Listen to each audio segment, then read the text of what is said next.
And that's where things get really interesting, right? They have this creepy encounter with a stranger. The stranger is like something straight out of a nightmare. But here's the thing, his presence seems to awaken something in Gaete, too.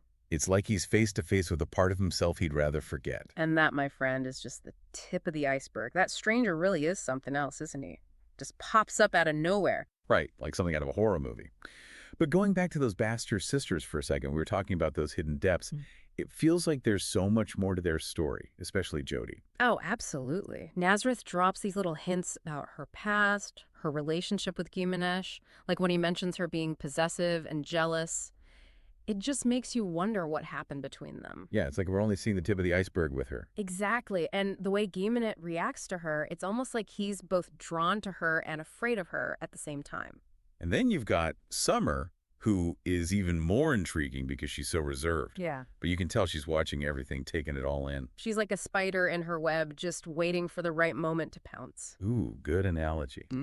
Okay, let's talk about the foreshadowing, because Nazareth lays it on pretty thick in this chapter.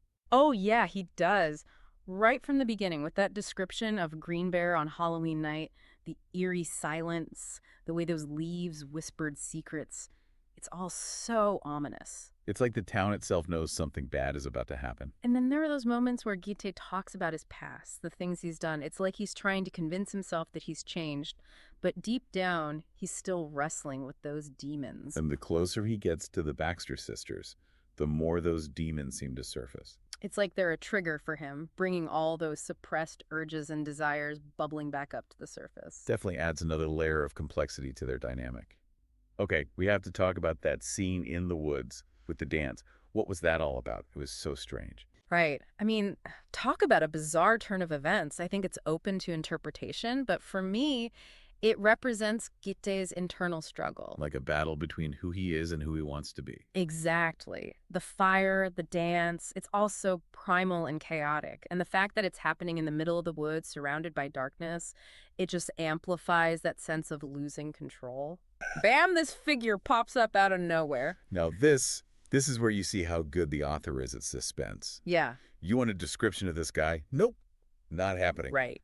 We see him through Ginniket's eyes. Right. And let me tell you, he is freaked out at D. Yeah, well, understandably. But okay, so here's the thing. Most people, right, see a creepy figure in the woods, they run. You mentioned it. Exactly. Yeah. Instead, Ginniket pulls out like a vial of liquid, I don't even know, and just whoosh, fire. Fire. It's like, what? Where did that even come from? Who is this guy?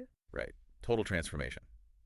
Like 1 minute he's Mr. Broody trying to escape. Right. Then boom. It's like the woods did something to him, unleashed something. And the fire, it's got to be symbolic, right? You don't see that every day. Fire. Oh, it's loaded. Yeah. Destruction, but also, new beginnings, getting rid of the old. So is he like stepping back into that life he doesn't want? But this time, he's in control. That's the thing. And watch how the other guy reacts. Oh, yeah. He doesn't even flinch. No surprise, no fear. Almost like he gets it.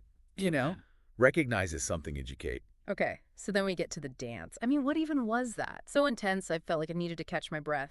Dance. That was more like a showdown. No words, just pure, raw energy, firelight. It's like you're reading it and you're sweating. The heat, the way they're moving, crazy. That's what makes it so good, though, right? You're not just reading it, you're there. Right there with them. Feeling every little thing. And then just like that, it's over. Flames are gone, creepy dude's gone. You're like, wait. Cliffhanger. Gotta love him. Seriously. Right.